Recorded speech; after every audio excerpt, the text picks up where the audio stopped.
We're joined now by Republican Senator Roger Wicker of Mississippi in a Fox Business exclusive. Senator Wicker, first of all, you did it. Wow. You, as the committee chair, trying to help the Senate candidates either hold on to their seats or get new ones. What was the number one thing you think really helped you put this team into a position? Well, thank you for the nice compliment, and I was part of the team. I was the chairman of a great team that got this done and held the majority for a second two-year term.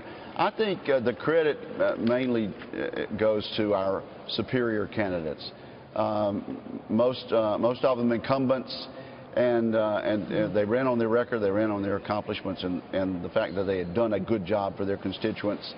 And it's just hard to take away from that. So okay. But the party, you can't be reelected unless you do a good job, and they've all done a good job. Indeed. But the party may stop, at least for the moment, because Donald Trump has been outright clear that he is against some of the things that Mitch McConnell wants to do, and vice versa. For example, a $1 trillion infrastructure plan.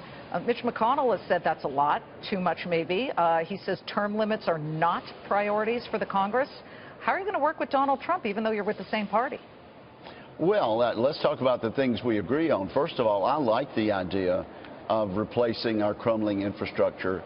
So we'll have a discussion about the figure. I think the president-elect wants to use some of the foreign money, repatriating it back to the United States. This would not require a tax increase. And so to the extent that we can use a portion of that to pay for roads and bridges, I want to work with the president on that. But I think in terms of the things we do agree on, repealing and replacing Obamacare with something that's better for the patients and better for the American people and doesn't raise their rates. I think the president-elect and the Senate Majority Leader are on the same page there. We're going to look at tax reform, bringing the American tax system into the 21st century and replacing a generation-old model that's got us out of touch with the rest of the world. Those are two major items that we will be working with the president-elect on, and it's going to take a lot of our time and effort going in, starting after January the 3rd. However, if you look at, listen, great promises, great optimism, we like that, but if you look at the last three Congresses, when you historically look at it, they're the least productive of the modern age.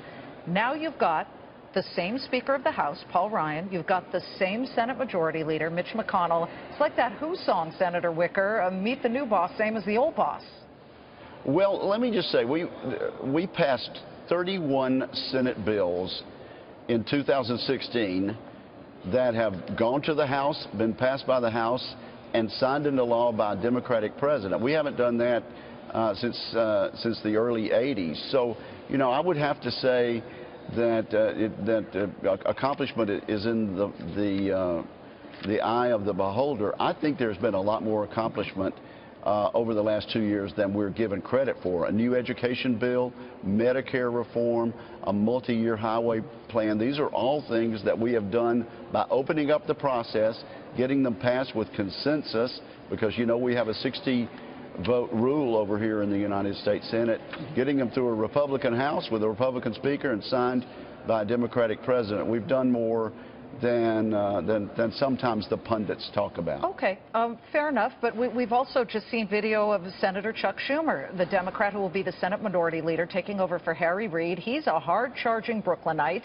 but he loves to strike deals as well. He also was one of the few Democrats who voted or did not support the Iran nuclear deal, so he sided with Republicans on that, and certainly his constituents here in New York who hated that deal. How well do you work with Senator Schumer? You know, I do think Senator Schumer, obviously he has a political philosophy and a worldview that is far to the left of mine, but that doesn't mean we can't work together on things that we can build a consensus on. So I look forward to working with him. Senator McConnell, as the Majority Leader, is going to set the agenda, but he'll be a major player, and obviously, if we're going to get anything accomplished with the 60-vote rule, we're going to have a lot of cooperation. I think he's somebody that does like to make compromises and cut deals and move the country forward. I think the country wants to move forward. Good to see you, Senator. Thank you so much. Thank you. Senator Roger Wicker of Mississippi. Great to have him.